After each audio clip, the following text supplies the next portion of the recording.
Here we go, the love letter, part 4. And here is Helen Elizabeth Worley's response to our narrator's letter. Please, oh please, who are you? Where can I reach you? Your letter arrived today in the second morning post, and I have wandered the house and garden ever since in an agony of excitement. I cannot conceive how you saw my letter in its secret place. But since you did, perhaps you'll see this one too. Oh, tell me your letter is no hoax or cruel joke. Willie, if it's you, if you've discovered my letter and think to deceive your sister with a prank, I pray you to tell me. But if it is not, if I now address someone who has truly responded to my most secret hopes, do not longer keep me ignorant of who and where you are, for I too, and I confess it willingly, long to see you, and I too feel, and am most certain of it, that if I could know you, I would love you. It is impossible for me to think otherwise. I must hear from you again.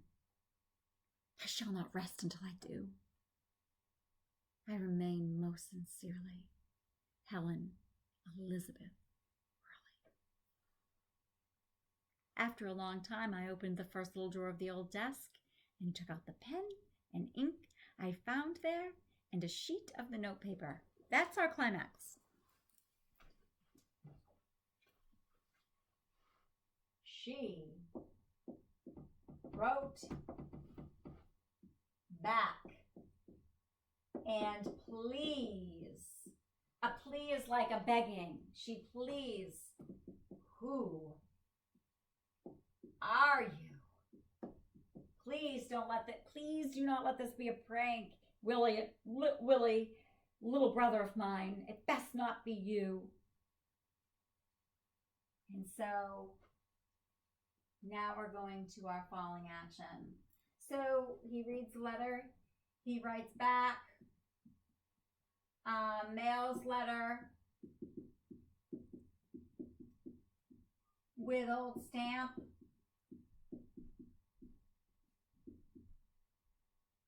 at old post office. And we want to correct my setting. We want to say that, so we've got a 1959 for The Bachelor. Bachelor. That would be quite a series. The Bachelor is finding his love and his true love in 1882 and can't get to her. And then he works. He's distracted all week, so he doesn't even think about what he's done or that there may be another drawer in the desk. All right, let's finish this up. For minutes then, the pen in my hand, I sat there in the night staring down at the empty paper on the desktop. Finally then, I dipped the pen into the old ink and I wrote, Helen, my dear, I don't know how to say this, so it will seem even comprehensible to you, but I do exist here in Brooklyn, less than 3 blocks from where you now read this, in the year 1959. We are separated not by space, but by the years which lie between us. And I now own the desk which you once had, and at which you once wrote the note I found in it. Helen, all I can tell you is that I answered that note, and I mailed it late at night at the old Worcester station, and that somehow it reached you, as I hope this will too. This is no hoax. Can you imagine anyone playing a joke that cruel? I live in a Brooklyn, within sight of your house, that you cannot imagine. It is a city whose streets are now crowded with wheeled vehicles propelled by engines. It's a city extending far beyond the limits, with a population of millions. So crowded there's hardly room any longer for trees. From my window, as I write, I can see across Brooklyn Bridge, which has hardly changed from the way you can see it now, Manhattan Island.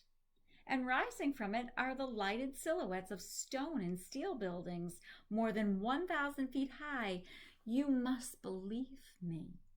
I exist 77 years after you read this. and with the feeling that I have fallen in love with you. I sat for some moments staring at the wall and trying to figure out how to explain something I was certain was true. And then I wrote, Helen, there are 3 secret drawers in our desk. Into the first you put only the letter I found, and you cannot now add something to that drawer and hope it'll reach me, for I've already opened that drawer and found only the letter you put there. Nothing else now can come down through the years to me, and that drawer, for you can now not alter what you've already done. Into the second drawer in 1882, you put the note which lies before me, which I found when I opened that drawer a few minutes ago. You put nothing else into it. And now, that too cannot be changed. But I haven't opened the third drawer, Helen. Not yet.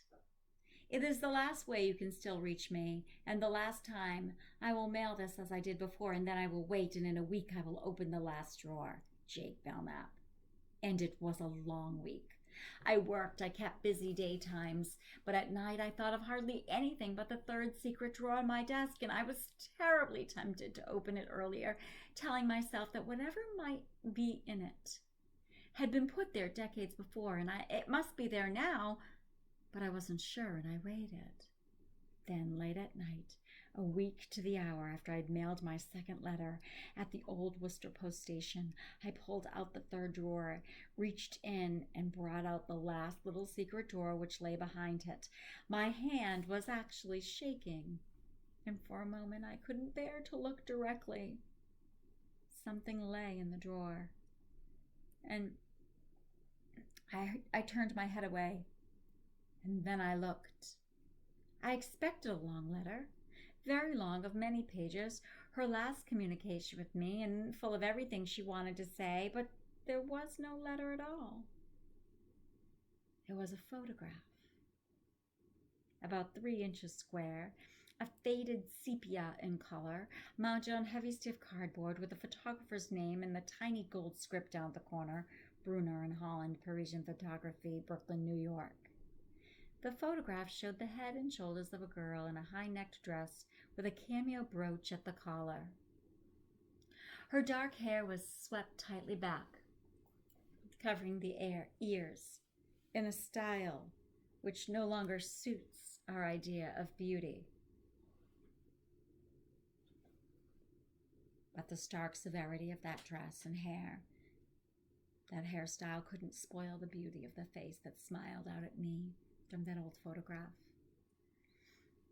It wasn't beautiful in a classic sense, I suppose. The brows were unplucked, and they were somewhat heavier than what we're used to, but it is the soft, warm smile of her lips. Oh, and her eyes, large and serene, as she looks out at me over the years, that make Helen Elizabeth Worley a beautiful woman. Across the bottom of her photograph, she had written, I will never forget. And as I sat there at the old desk, staring at what she had written, I understood that, of course, that was all there was to say. What else? On this, the last time, as she knew that she'd ever be able to reach me. It wasn't the last time, though. There was one final way for Helen Worley to communicate with me over the years, and it took me a long time, as it must have taken her to realize it. Only a week ago, on my 4th day of searching, I finally found it. It was late in the evening and the sun was almost gone when I found the old headstone among all the others stretching off in rows under the quiet trees.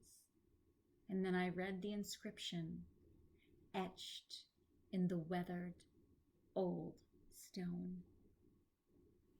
Helen Elizabeth Worley, 1861 to 1934. And under this were the words, I never forgot.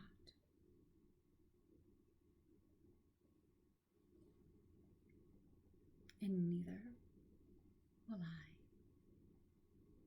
And that is how the story ends. Both Jake and Helen never forgot that they were able to transcend the barriers of time. That even though they weren't able to hold each other and touch each other in a traditional, committed, loving relationship that most people, or in Jake's personality case, desire, they felt those emotions, and that transcended time. And somehow the desk was a portal, and the post office was a portal to get these two people who had very similar desires for romance and deep, ardent love connected. So that's our resolution to the conflict is to rationalize the reader's actions, but now we realize that the conflict was wanting deep, passionate, or the academic word is ardent love. And so, sometimes we can't really fill in all of our knowledge gaps of our exposition until we get to the resolution. Sometimes we can say, oh, I think, but then we only know because then we get to the end. So how is the conflict resolved? I never forgot.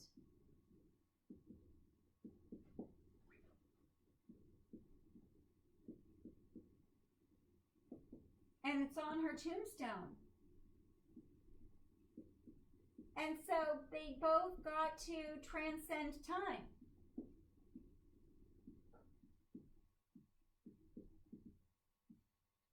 To experience passion.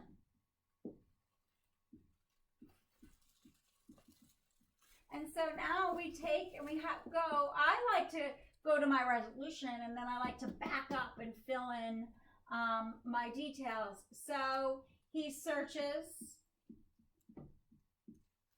for headstone.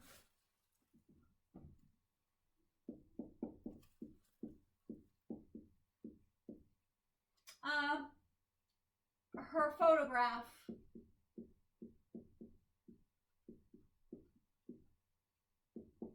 With I will never forget.